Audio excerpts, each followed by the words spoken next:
สกี้กับมือพักมือพ่อนมืออันน่ะกรรมกรสากลทีมงานกระปอกกระแปกเพื่อเวียงเมืองก็อรยะอย่าทีมงานเนื้อ ทีมงานทีมงานเนื้ออันนั้นเมื่อไหร่เดยเนื้ออันน่ะฟิล์มอรยะอย่าโลที่รือจ้อยตะเลย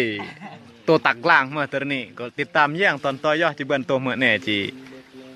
ง่อยถ่ายอันแย่งขั้นตอนการลิดประกาศถือว่าอุปกรณ์ครบสุดโดยเฉพาะเป็นเป่าเป็นทาแห้ง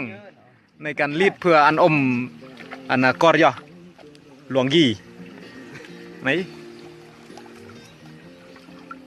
ผ่อนใส่กับวันใส่ดอกนักละเมื่อกี้นะแล้วอุปกรณ์บางรีดเนี่ยต้องอาศัยบุ้งนะนี่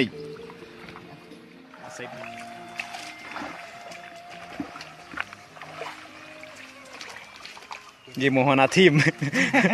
ทีมรีดประกาศ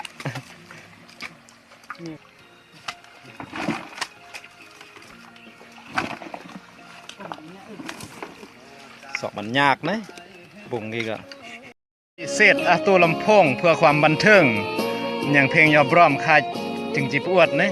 หรืออุปกรณ์ค่ายกีสันเดกระบ้าหน่อยพิเศษอารยากำหูมืออารยากำหูลือลองแพงอุดมใส่โอ้ก็หิอารยากำหูนะกี่ยอบปืนปังเมื่อนาทีประมาณ3 นาทีอมก็เริ่มงัดแล้วถือว่าอุปกรณ์นันรีดประกะโดยเฉพาะมันเป่ากระบุ้งถือว่าเบื่อผลประโยชน์มากเสมอเนื่องดอกจีเบินได้เบื่อจีอ้อยตัวตักลางมาตอนนี้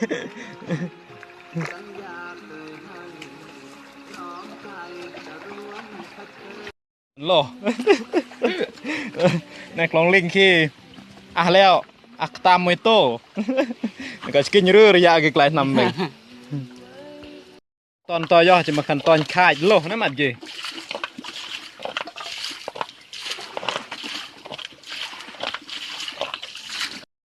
ภายหลังโลห้อยเก็บสมแงสมง่อยปลาอานามป้อมเป็นไงเราสันโลเมื่อกี้สันโลสังเบือนปลาตะเลยระแมลเลื่อนกะแย่แน่กันตรอลชิกุมกราบหมากพอสมควรนี่แล้วก็น้องกระตามเบือนหมากเติบกระตามก็สกีจีขวานลำเราซึ่งอันหมาก